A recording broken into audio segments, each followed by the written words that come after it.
नमस्कार दोस्तों, स्वागत है आप सबका। आरवीएनएल के स्टॉक पे हम बात करेंगे। 341 रुपीज का स्टॉक प्राइस ट्रेड कर रहा है। अगर हम यहाँ पे आरवीएनएल के पिछले एक महीने का चार्ट देखें तो आप देख सकते हैं कि इस स्टॉक के अंदर एक तेजी आई थी जहां पे ये 362 रुपीज के लेवल तक गया था। लेकिन फिर वही कि जब इस स्टॉक में एक अच्छी खासी तेजी आती है तो यहाँ पे एक अच्छी खासी प्रॉफिट बुकिंग भी हमें देखने को मिलती है। इस वक्त शेयर प्राइस 340 के आसपास ट्रेड कर रहा है। लोएस्ट इसका 310 रुपए के आसपास गया है। लेकिन यहाँ पे पिछले एक साल में इसने अपने टोटल वेल्थ को, यानी कि जितना इसका मार्केट कैप गया था और ये अपना जो अपर बैंड पे गया था 640 रुपए, वहां से 55% से भी ज्यादा ये टूट चुका है। तो यहाँ पे निवेशकों को काफी ज्यादा नुकसान हो रहा है, खास करके उनको जिन्होंने अपर लेवल पे इसके अंदर एंट्री बनाया। लेकिन फिर भी आरवीएनएल एक ऐसा स्टॉक है जिसे इग्नोर नहीं किया जा सकता और ना ही इसे एफआईज और म्यूचुअल फंड भी इग्नोर कर रहे हैं। बस इस वक्त इस स्टॉक के अंदर जो तेजी आई थी पिछले साल की वजह से यहाँ पे सिर्फ प्रॉफिट बुकिंग का दौर हमें देखने को मिल रहा है। तो क्या आगे आने वाले समय में इसके अंदर तेजी बनती हुई दिखेगी? जो लोग इसके अंदर फंसे हैं उसका पैसा बनता हुआ दिखेगा, या फिर जो लोग नया इसमें इस लेवल पे, क्योंकि ये काफी ज्यादा स्टॉक नीचे आ चुका है तो बहुत लोग इसमें निवेश करने का भी सोच रहे हैं, तो क्या ये सही टाइम रहेगा? हम फंडामेंटल डिटेल्स के साथ जानेंगे।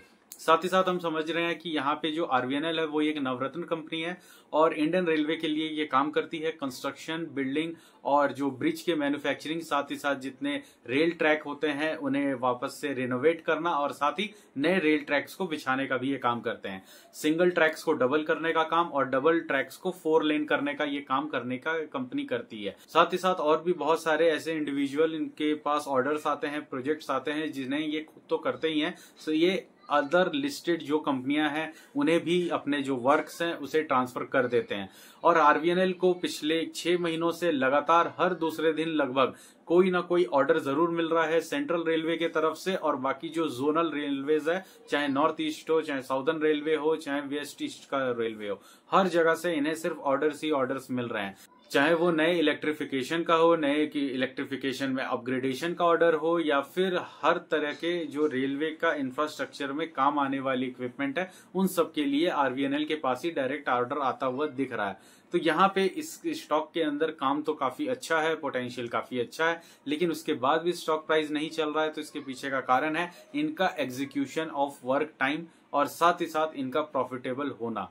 यानी कि प्रॉफिटेबल तो है, लेकिन आगे आने वाले समय में इनके मार्जिन्स कितना ज्यादा बढ़ेंगे ये ज्यादा डिपेंड करता है, क्योंकि ये रेलवे एंटरप्राइज है, सरकार की कंपनी है, नवरत्न कंपनी है और ऑर्डर्स भी इसे सरकार की तरफ से मिल रहे हैं। तो जाहिर सी बात है गवर्नमेंट अपनी ही एंटिटी को इतना ज्यादा मार्जिन पे कॉन्ट्रैक्ट्स नहीं देगी जहां पे आरवीएनएल को काफी ज्यादा प्रॉफिट हो। आरवीएनएल के ऊपर प्रेशर हमेशा रहेगा कि आप कॉन्ट्रैक्ट उतने ही पैसों में क्लियर करें जितने में वो कॉन्ट्रैक्ट क्लियर हो सके और 5 से 10% तक का मार्जिन ले। मतलब यहाँ पे जो इन्वेस्टर्स हैं, बड़े इन्वेस्टर्स, वो इस शेयर में अपनी हिस्सेदारी इसलिए नहीं बढ़ा रहे हैं क्योंकि उन्हें पता है कि ऑर्डर्स तो ठीक है इसके पास, लेकिन यहाँ पे जो बैलेंस शीट है वो मजबूत होता हुआ हमें काफी ज्यादा समय के बाद दिखेगा या फिर काफी ज्यादा स्लो दिखेगा, क्योंकि यहाँ पे गवर्नमेंट अपनी ही एंटिटी को ज्यादा पैसा कमाने का मौका नहीं देती है। यही अगर आरवीएनएल एक प्राइवेट एंटिटी होती या आरवीएनएल के अलावा कोई जो दूसरी प्राइवेट एंटिटीज है, यहाँ पे जो पोटेंशियल है वो काफी ज्यादा दिखता है, क्योंकि वो एग्रेसिवली काम करते हैं, ऑर्डर्स काफी ज्यादा बड़े अमाउंट पे लेते हैं और वहां पे इनके बैलेंस शीट के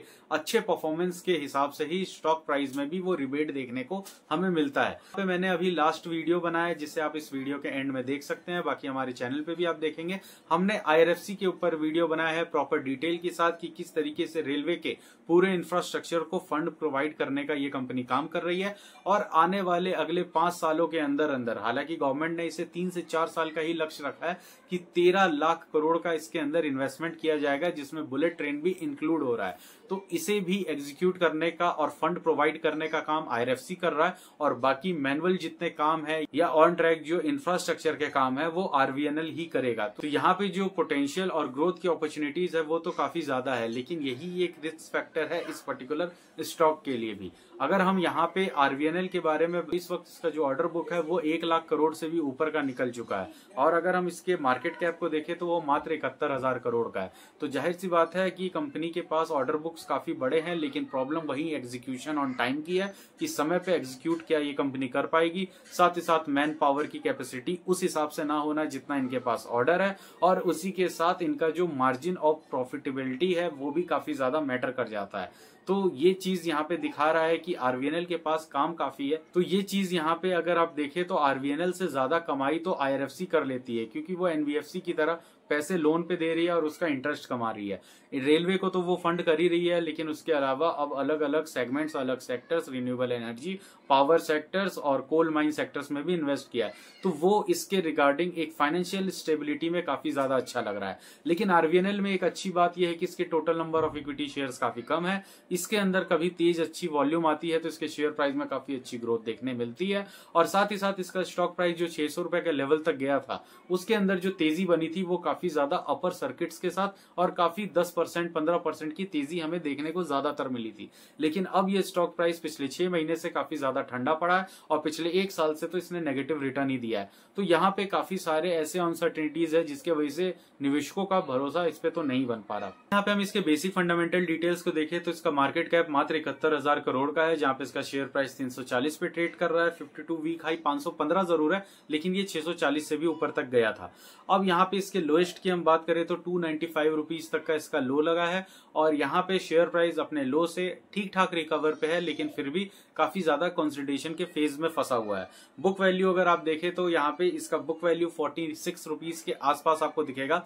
और जाहिर सी बात है, बुक वैल्यू और करंट वैल्यू में डिफरेंस इतना है क्योंकि कंपनी के ऊपर डेट भी काफी ज्यादा है और जिस तरीके से इसका शेयर प्राइस अभी ट्रेड कर रहा है उसके हिसाब से अर्निंग पर शेयर बढ़ नहीं रहे हैं। कुछ सालों से अर्निंग्स भी काफी ज्यादा नहीं बढ़ रही है, रेवेन्यू भी एज इट इज स्टेबल है, यानी कि ऑर्डर्स हैं लेकिन एग्जीक्यूशन नहीं हो पा रहा है, तो वो रेवेन्यू इन्हें मिल नहीं पा रहा। और जो रेवेन्यू मिल रहा है तब तक एक्सपेंसेस ज्यादा हो जा रहे हैं, जिसकी वजह से टोटल प्रॉफिट इनका कम हो रहा है और अर्निंग पर शेयर काफी कम हो रहा है और बुक वैल्यू की क्वालिटी गिरते जा रही है। अगर हम इसका पीई वैल्यू देखें तो अभी भी 59.8 ऑलमोस्ट 60 का पीई पे ट्रेड कर रहा है, यानी कि इस वक्त भी शेयर प्राइस सस्ता नहीं है, काफी महंगा है और अच्छे खासे महंगे वैल्यूएशन पे है, क्योंकि ये एक नवरत्न कंपनी है, पीएसयू सेगमेंट की कंपनी है और खास करके रेलवे सेगमेंट की है, जिसने पिछले 1-1.25 साल से काफी ज्यादा लोगों को निराश किया और बाकी जितने भी लिस्टेड स्टॉक्स हैं सबने निराश किया। तो यहाँ पे जो इसके वैल्यूएशन हैं वो इस वक्त करंट वैल्यू पे भी काफी ज्यादा महंगे हैं। तो ऑब्वियस सी बात है, वैल्यूएशन को अच्छा दिखने के लिए या तो शेयर प्राइस को काफी ज्यादा नीचे आना पड़ेगा 52 वीक से भी लो, या फिर इनको अपने अर्निंग्स को बहुत ज्यादा मजबूत करना पड़ेगा, नेट प्रॉफिट्स और अर्निंग पर शेयर काफी अच्छा बढ़ा के दिखाना पड़ेगा। तो इस वक्त इस शेयर की यही स्थिति है और स्टॉक प्राइस के क्रैश करने का कारण, महंगे दिखने का कारण ये भी है कि Q1 का जो रिजल्ट था जो कि काफी ज्यादा खराब आया था, 5 से 6 हजार करोड़ के आसपास का रेवेन्यू करने वाली कंपनी सीधा 3,900 करोड़ का रेवेन्यू करती है, तो वहां पे काफी बड़ा डेंट दिखता है।